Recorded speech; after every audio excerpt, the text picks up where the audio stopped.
really persevere? Well, over the last 32 years, there have been a few moments where I really had to dig in and weather the storm. Can you think of a time where you had to persevere where it was like life or death? Life or death? To persevere in a life or death situation. Well, I don't know if I've ever been that close to death. The best I can think of is that... That's crazy. I feel like we are always moments away from it. Well, when I look back retrospectively, nothing ever seems as serious as it did in the moment. Yeah. But when I got really sick several years ago with all those different illnesses at once... Oh, yeah. It ran all the way from June through October. And my doctor thought I had all kinds of illnesses, tried all kinds of medications, was concerned that I had hepatitis or HIV or liver cancer or lymphoma. Had no idea what was wrong with me because all of my levels were so out of whack. And tests for strep throat, cultures for strep throat kept coming back negative. Tests for things like the flu and mono kept coming back negative. And finally, he hospitalized me. And I remember I called my mom and I was like, I'm going to the hospital. And she was like, oh my God, make sure you go to One In Network so you don't have to pay a big medical bill. And I had a meltdown. I was like, I just need to go to the hospital. And I went to the hospital and they ran all kinds of tests. They did a biopsy. They did every test possible. I remember one of the tests they did was for like some sexually transmitted infection, and it had a Q-tip with a rubber end, and it was pokey. Like it had little spikes on it. Mm-hmm. Do you remember those like earrings? Oh, yeah. I know. From the 90s that were like silicone? I think they were from later than the 90s. Early 2000s, maybe mid 2000s. Yeah, where they look spiky, but then when you touch them, it's like a softer material. Yes. Yeah.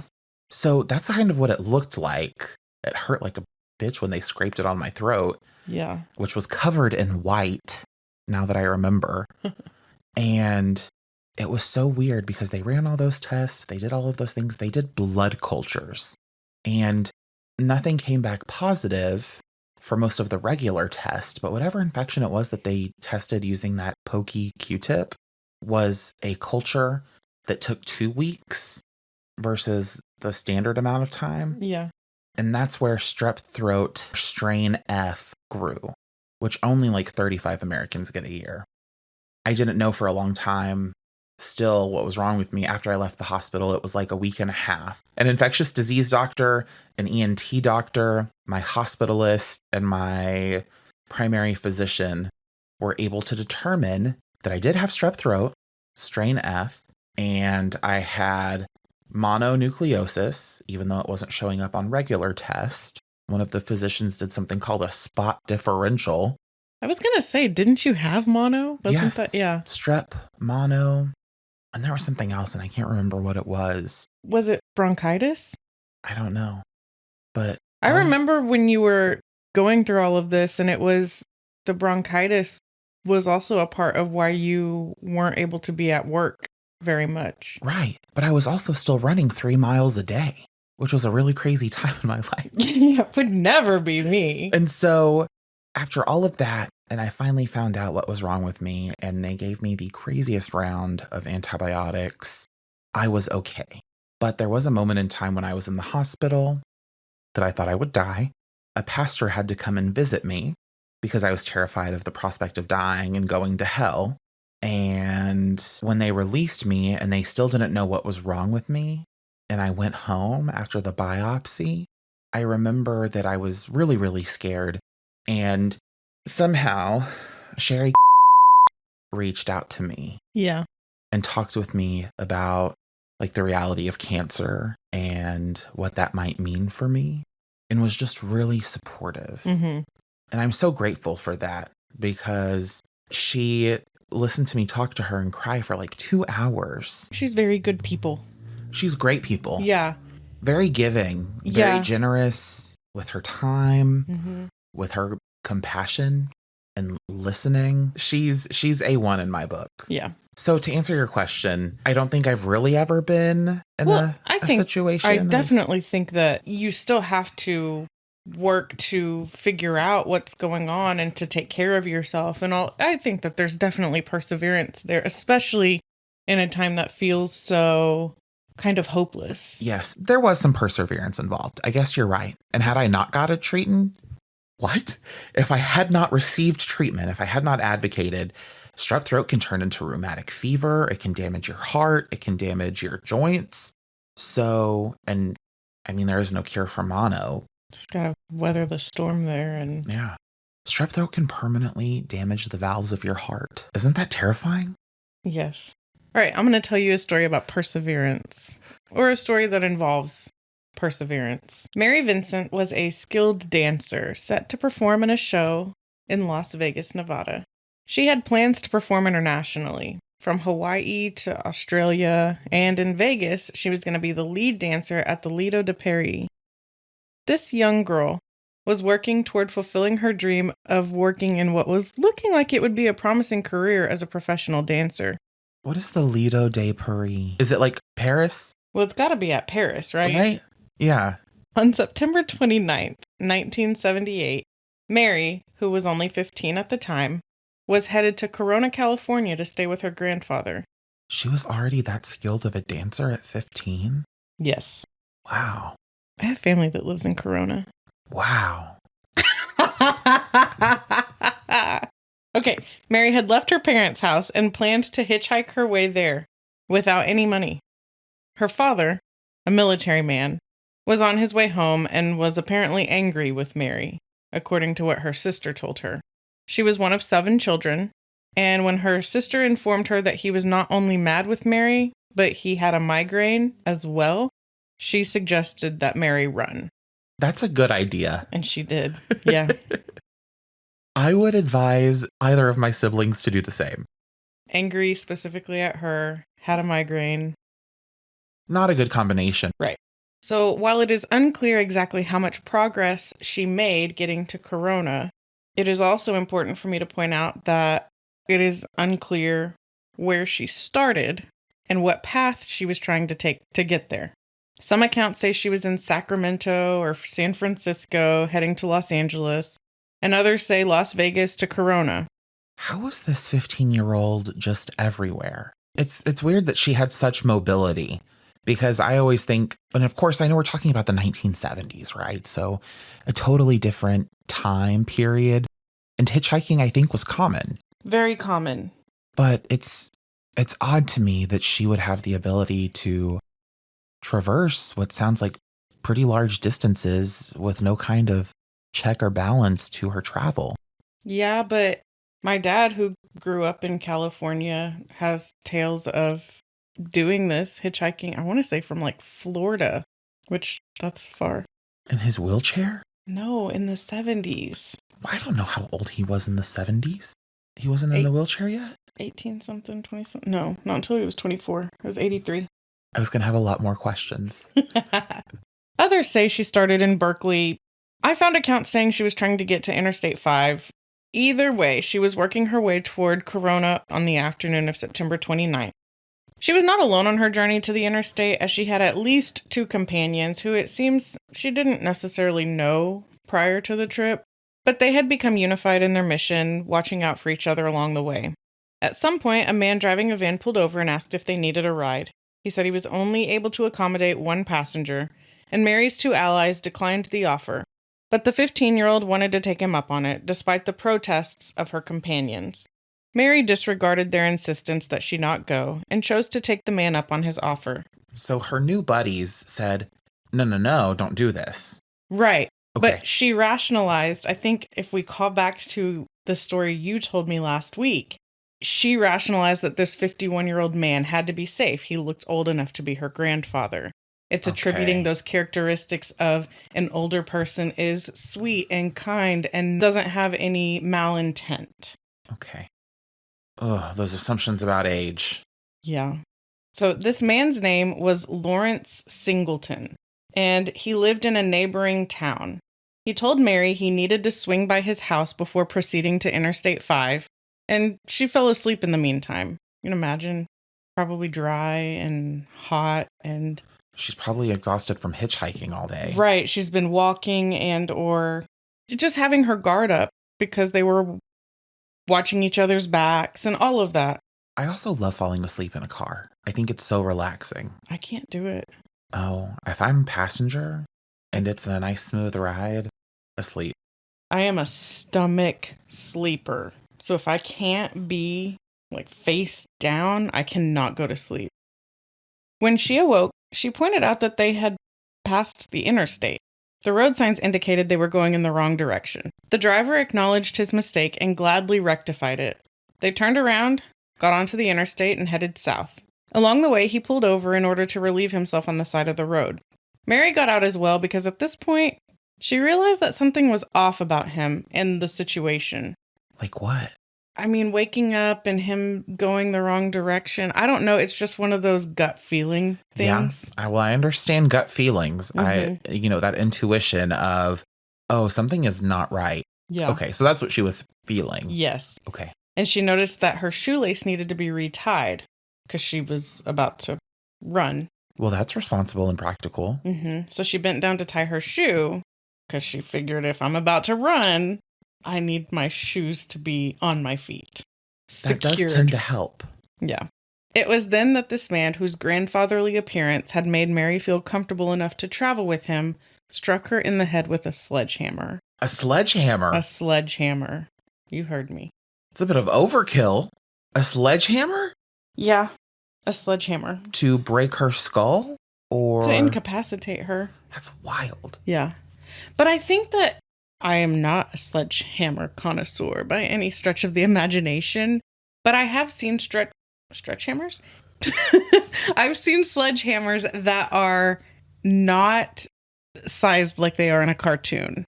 Oh, well, I don't mean like a mallet. I'm talking about like they're about the width or the girth or circumference.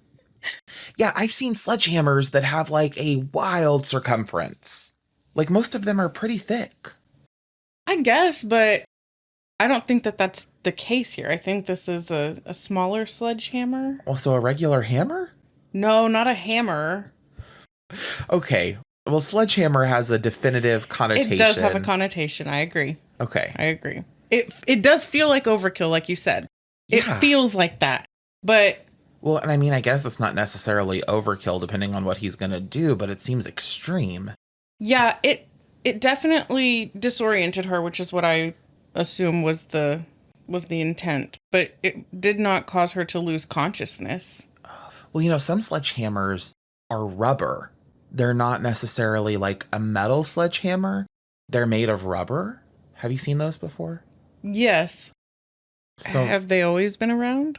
I'm thinking 1978 sledgehammers. I don't know. I don't know. I don't know the history of the sledgehammer. I don't even know the application of a sledgehammer or how it necessarily differs from a hammer. Well, I think a hammer's primary a ball purpose. peen hammer. I think that hammer's primary purpose is. Why did primary sound so weird every time? Primary. That was weird. You know what? I don't know. I know sledgehammers are primarily used for destruction and construction? Destruction. Destruction. Yeah, to take out walls and stuff. You use hammers to put walls together, too. You use a hammer to put a wall together. You use a sledgehammer to deconstruct a wall. Wow. We teach you a lot here at Until the End of Crime. Well, I don't even know that we've taught ourselves very much on this case, on this hammer-sledgehammer debate. Okay. So at this point, he has hit her in the head with a sledgehammer, and he forced her into the van. He tied Mary's hands behind her back. Okay. I'm sorry. He's in a van and he didn't have room for 2 more passengers. Like, that should have been Red Light City. I'm not victim blaming, right? I don't think that oh my God. I'm gonna put you in rice. I don't know. I do not think Mary Vincent was 15 at this time. And of course, critical thinking skills were not there. It is not her responsibility to not attack. Exactly. Absolutely not. it's weird because maybe everyone's responsibility is to just not attack anybody else. yeah, that sounds like a good solid rule. I love it. I think that I wonder how hard her two companions pushed her to not go. Granted, I have the hindsight of age and era with which I live in. Mm-hmm. But if I had someone caution me against riding with someone, I think I would, especially if it's two people. But I'm also not the kind to separate from someone who is with me, even if it's just like a random transient counterpart. But they were also strangers to her. It wasn't. I know. So it's a difficult, like everybody in the scenario is a stranger. He's like, I've got space for one. I don't have space for all three. Who knows how many sledgehammers he had back there? He maybe only had space for one. Right. Sledgehammer salesman. Mm-hmm. Okay, so he gets her into the back of the van. Mm-hmm. Ties her hands behind her back, tore off her clothes, and proceeded to sexually assault her.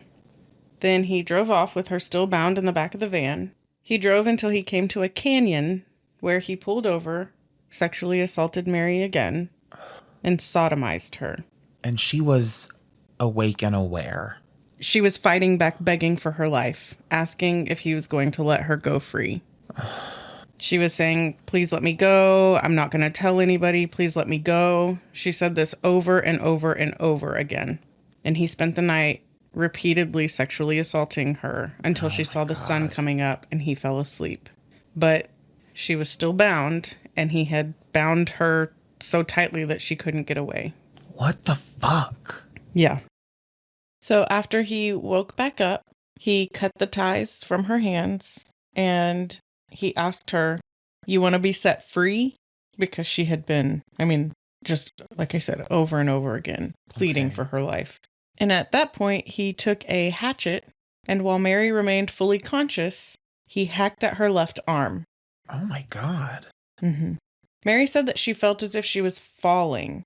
And so she grabbed onto him as tight as she could with her left arm, but she couldn't figure out why she was still falling if she was holding him for stabilization. And when she looked down, she noticed that the attacker had cut off her left arm right below the elbow. My God. And then he did the same to her right. Again, she was fully conscious the entire time, and she said she saw the attacker trying to fling something from his arm, and she realized that her arm was still clamped onto his. The hand was grasped tight, and he was trying to get it free from his arm. Oh my God. Mm-hmm. Was she not in unbearable pain? How did she not pass out? I think there was probably a level of adrenaline that was at play. She also had been attacked all night long. That's true. So I imagine her body was in shock and definitely in survival mode. Right. Okay. So at this point, he believed that Mary was dead, or as good as dead. So he dragged her across to the edge of a cliff and shoved her naked, mutilated body over the edge of a 30-foot drop. And then he had the audacity to tell her that she was free now. Oh my God. What a sick fuck. Mm-hmm.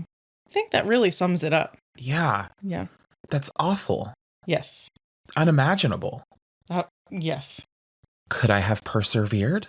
Probably not, if I'm being honest. Well, Mary had been brutalized, assaulted, and left for dead, and her body was in shock after the amputation of her arms. So she did not realize that the fall had caused her to have 4 fractured ribs. Fortunately, no other broken bones that would have prevented her from what she did next. With unimaginable strength and composure, she had the wherewithal to pack the ends of her arms into the mud to stem the bleeding. She then walked up the incline to the side of the highway, all the while holding her arms over her head so that, this is a quote, so that the blood and muscles would not fall out.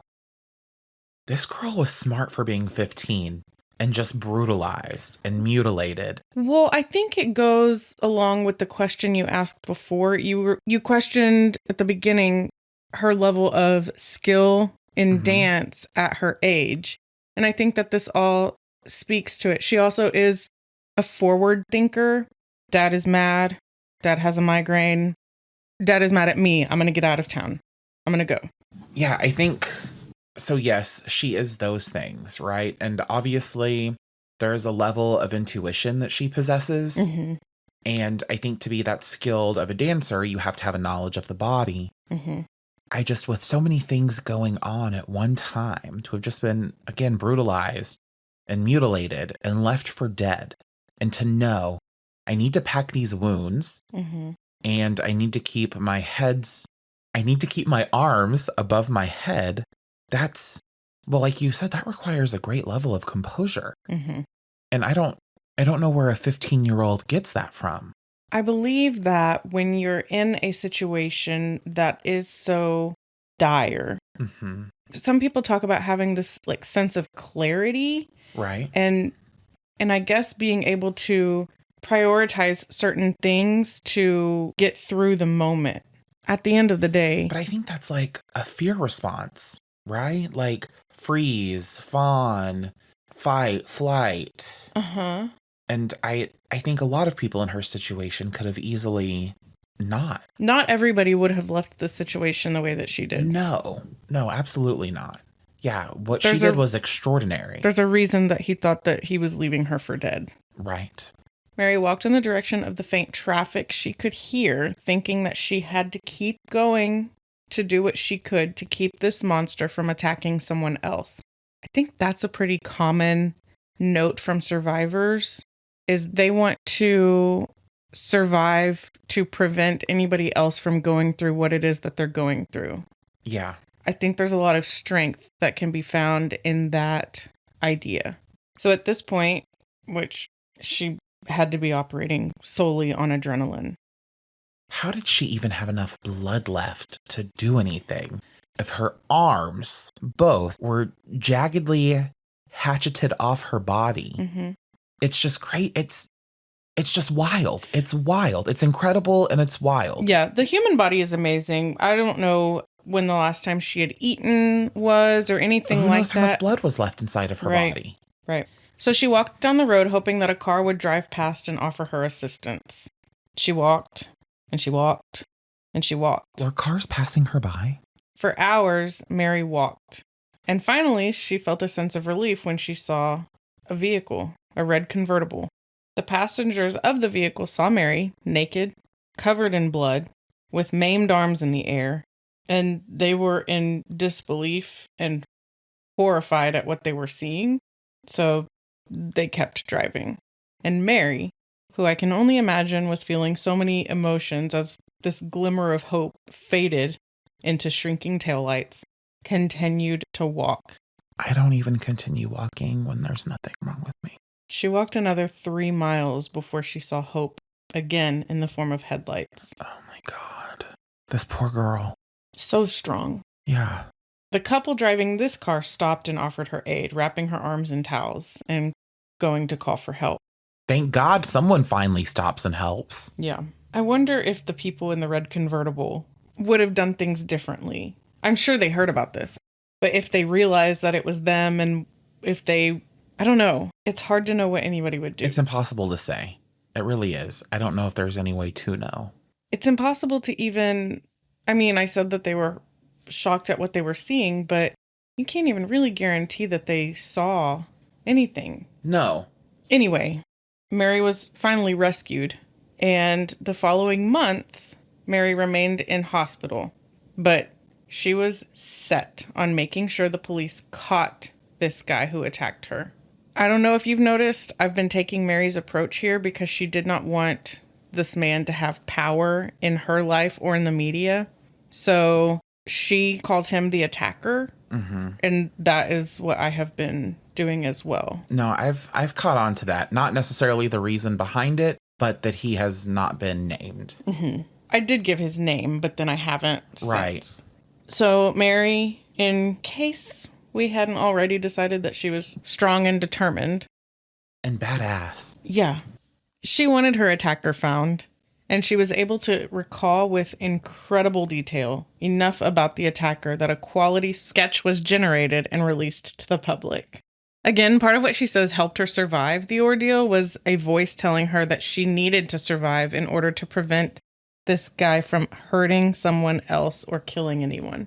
Quickly, a neighbor of the attacker saw the sketch, recognized the man in it, and called the police. Oh, thank God for good neighbors. Mm-hmm. Well, yes. For people who do the right thing that are also neighbors to awful people. Yeah. When the police went to the attacker's home, they found cigarettes that belonged to Mary and some burnt clothing remnants that they believed to be Mary's as well, and a spotless van that had been cleaned with the help from what I can only assume was a different neighbor than the one who called the police on him.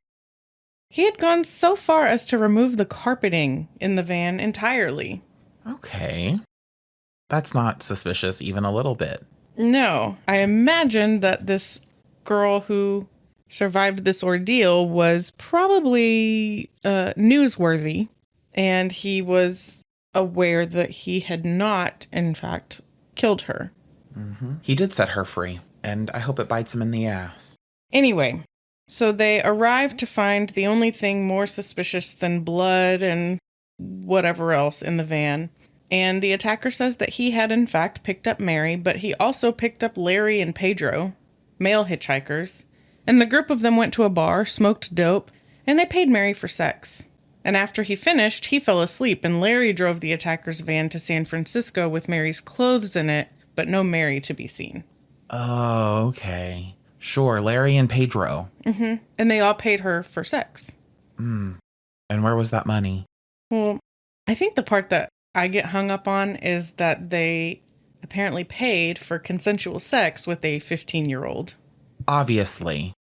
But by the same... the whole thing is preposterous. Why would anyone believe this? Well, I know that he definitely did not sexually assault her, and he certainly didn't attack her. Was statutory rape a thing at this time?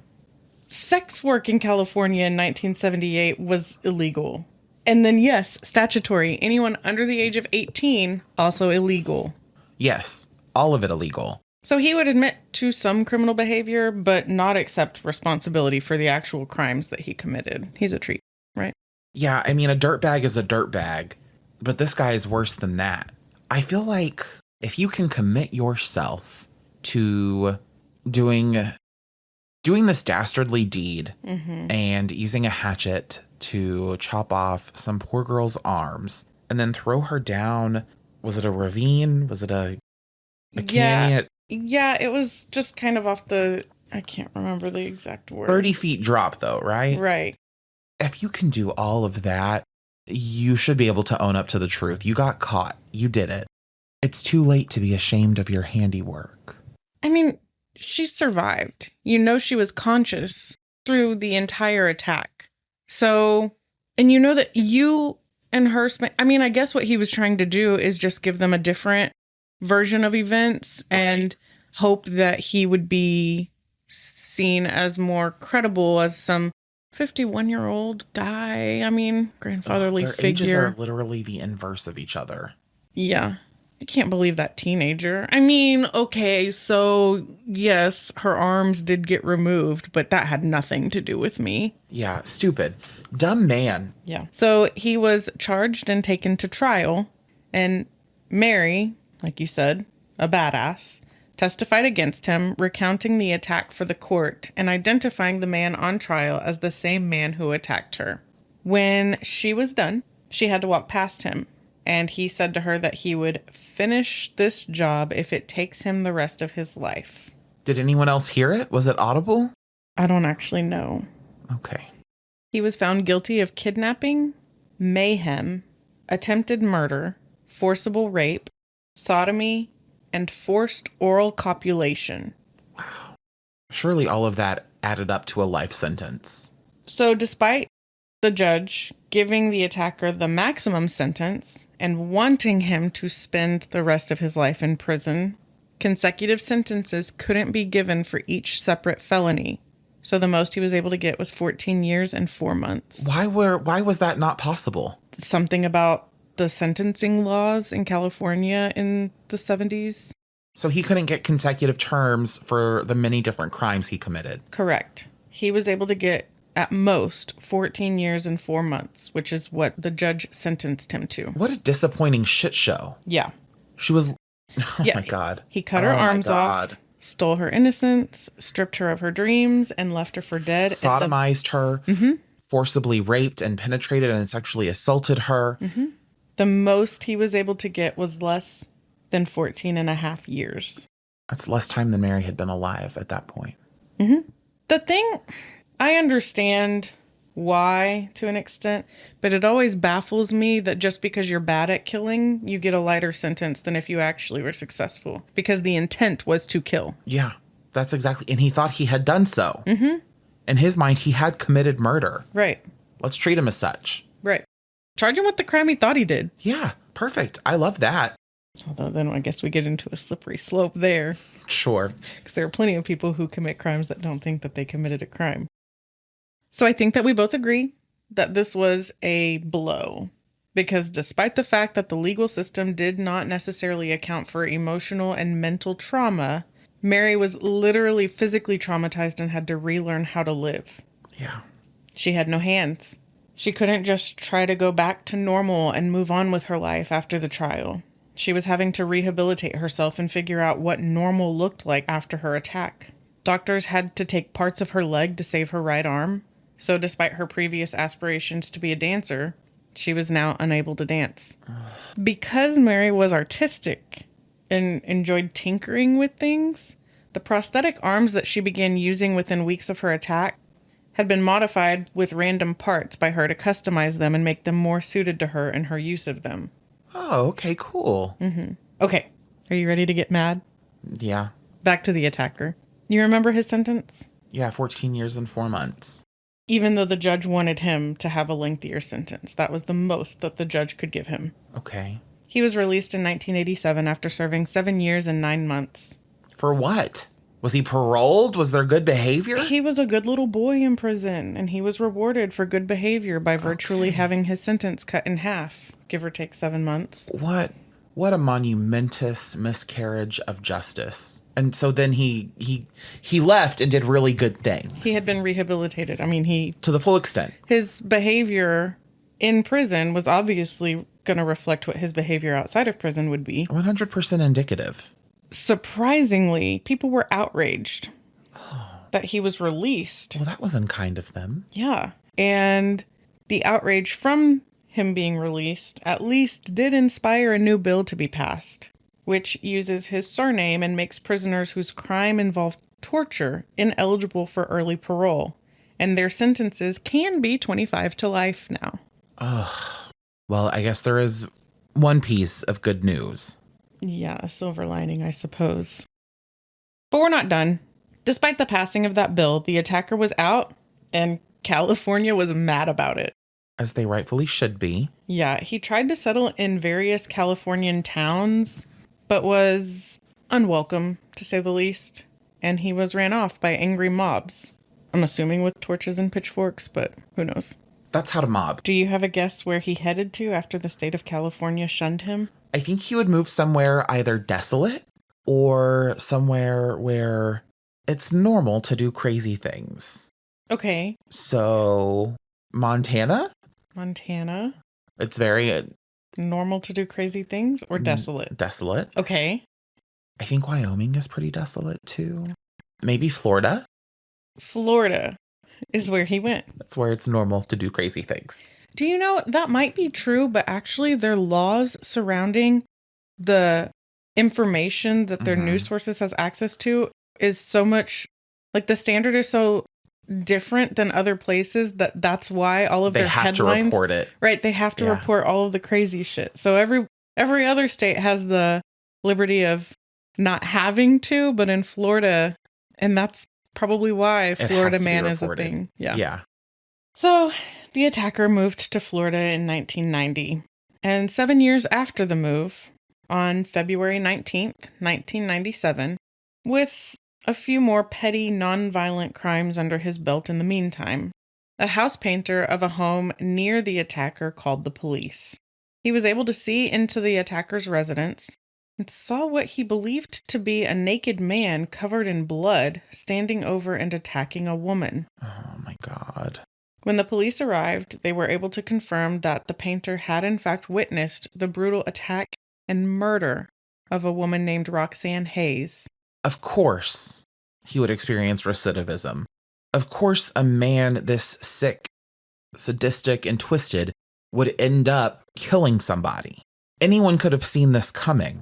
The judge did see it coming, though. That's the thing. The judge wanted to give him life. The judge wanted him to never see another free day. The system would not allow the judge to prevent this. Well, again, a miscarriage of justice. A broken system that would allow someone like this to go free so that then they are free. But you know what? The judge might have wanted that. They didn't have to release him after only half his sentence had been completed. You're right. That wasn't... Someone could have been more proactive. Something should have been done. He should have at least served the entirety of the 14 years and 4 months. Yeah, I think whoever did ultimately release him wasn't looking at Mary with her 2 prosthetic arms and years of trauma when they were making that decision. So Roxanne was 31. She was a mother of 3, and she was supporting her family with sex work. She had arranged with the attacker to go to his house for $20. So the attacker was covered in blood, and Roxanne's body showed signs of being repeatedly stabbed above the waist.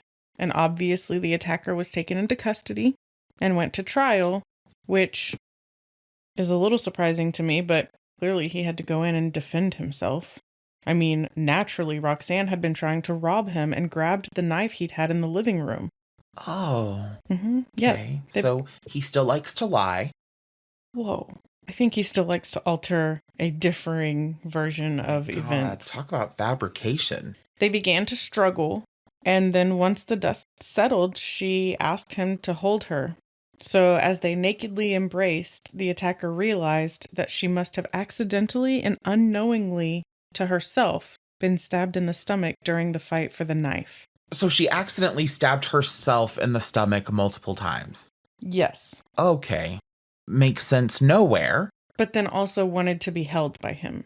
And they were struggling randomly for this knife nude. So I guess part of the story was that they were engaging in sex. This attacker was fucking dumb. Yeah. He was dumb. D-U-M-B. Vicious. Awful. Evil. But he was not smart. Well, there was a witness who saw him attacking her. Well, and what a poor criminal. I mean, I think that keeps us in business here. Yeah, but I mean, such savagery. It's like he doesn't have the ability to think ahead of how he should, I don't know, conduct any of these crimes. It definitely confuses me that these are the only 2, because they don't feel like the only 2. Right. You did say he had committed other petty crimes, right? Right. Nonviolent. Okay. But it feels a lot like 0 to 100, even when you consider the nonviolent petty crimes. Right. So nobody bought that story. Wow. And he was found guilty. And Mary trekked over to Florida to deliver a statement at his sentencing, telling the jury about her attack and the aftermath of it, how she fought to survive her ordeal to prevent this exact situation from happening, the legal miscarriage of justice that cost Roxanne Hayes her life, and to urge them to not allow the system to fail anyone else by sentencing him to anything that might allow him to walk free again. And the judge sentenced him to... I'm hoping at least life. Death. Death, okay. As we know. I'm not really a death penalty kind of person. Same. But sometimes you earn it. I think the primary reason that I'm not behind it is because it's not a 100% perfect system. Right. So if there's the risk of anybody dying who's innocent, we shouldn't be operating in that realm. But there's no question of his guilt. Right. He has a survivor who I think what he did to Mary was worthy of the death penalty. And then we've got him tricking Roxanne to coming to his home in the hopes of making some small amount of money to help her pay for her, support her family, and then viciously murders her. And there's a witness to it. He undoubtedly is responsible for these. So for me, in terms of the death penalty, I think that no human or humans under typical rational circumstances should be able to determine that someone else's punishment should be to die. But in instances such as this one, I'm not upset with the verdict. Right. And so it's kind of a question of, I don't necessarily believe in the death penalty, but there are some cases and instances where it's issued and I have no issue with it. I'm not losing any sleep. No, I feel like knowing that this man will not be able to harm anyone else, regardless of circumstance, is really comforting. I agree. And maybe Mary Vincent, which isn't to say that she wasn't able to psychologically heal and rest, but I think for her sake and her understanding of the world and justice, it feels right and necessary. Yeah. I think that she didn't have to cross the country. No. And go speak. I think she knew that writing a letter wouldn't be anywhere near as effective as her being there in person. But she didn't have to do that. I think that she was very upset that she had survived to prevent this from happening. And the system failed Roxanne. She failed did her Mary. part. Right. Mary did her part. Especially after seeing him in court the first time and him telling her, I will finish this job no matter how long it takes me. The fact that she probably lived in terror, especially after he was released. Yeah. That he would come back and find her, would hunt her. And the unfortunate truth is that he did finish the job. It wasn't with Mary Vincent, but he did finish the job. Yeah. With death row being a slow-paced process. That it requires appeals immediately and all of that. At the time of the murder of Roxanne Hayes, the attacker was 69 years old. And on December 28th, 2001, in a prison hospital, he died of cancer. Probably a more dignified death than he deserved, in my opinion, but yeah, that's just my opinion. Cancer was too good for him. Mm-hmm. There's nothing that ever gets... I haven't even seen it. It's just a picture that my mind has created, but I cannot ever unsee her seeing her arm holding on to him, but it not being attached to her. So like I said, Mary had an affinity for the arts. And one night, after being unable to fall asleep, she got up and began to draw. After sketching for a while, her face looked back at her from the page. She had drawn herself, and she continued to draw strong women, typically sketching a type of action figure with a sword and muscles, but also with a delicate grace to them. She worked as an artist using family photographs to draw portraits, slightly altering any seeming imperfections or problems that people typically had with their own appearance. Mary went on to get married. She had 2 sons who are both in their 30s now, I believe. And she did divorce her first husband, who she had the children with. But she is now married to Tony McGriff, and she uses his surname. And actually, since she met him, she has swapped creating artwork as a means of escaping her depression and instead lives her life with Tony. So it's like she was drawing and she was using these creative outlets to help her through her trauma, but something about life with Tony makes that escapism unnecessary anymore. And so in the 14 years since she met Tony, she stopped needing to create art because he helped fill whatever void the artwork was filling during that time. And that's the story of Mary Vincent McGriff, a survivor who worked tirelessly to save her life, not for herself, but to protect others from her attacker, and who is just a badass. Yeah, a survivor, a badass, a hero. This kind of unshakable and almost believable testament to, like you said earlier, perseverance. Because there were so many times, regardless of whether it's the case or not, I feel like I would have wilted in the face of whatever it is that she was facing. From being attacked, being assaulted, having to relive that trauma during an initial court case, then having the experience of seeing him only facing 14 years and 4 months. I think even before that, working with the sketch artist and him being out there and free and not knowing if or when he was going to be caught and then what that would look like. Yeah. I mean, you just shared a story of unmeasurable strength. Yes. She's incredible. Yeah. Incredible. there aren't words to describe what Mary Vincent McGriff is. She definitely supersedes what we would expect of like a typical person to be able to handle and to do. And she was so young. Yeah, 120%. Her story is almost unbelievable. Mm-hmm. Great job. Thanks. A complete list of sources and any links can be found in the show notes. And that's all we've got for this episode. If you enjoyed listening and want to hear more, please subscribe and drop us a 5-star rating on Apple Podcast or wherever you're listening. Recommend us to a friend and make sure you're following us at End of Crime Pod on Instagram. Like us on Facebook at Until the End of Crime and join our discussion group. Our email address is endofcrimepod@gmail.com. So send us an email with questions, requests, or episode suggestions. Thank you for listening. Until the next crime.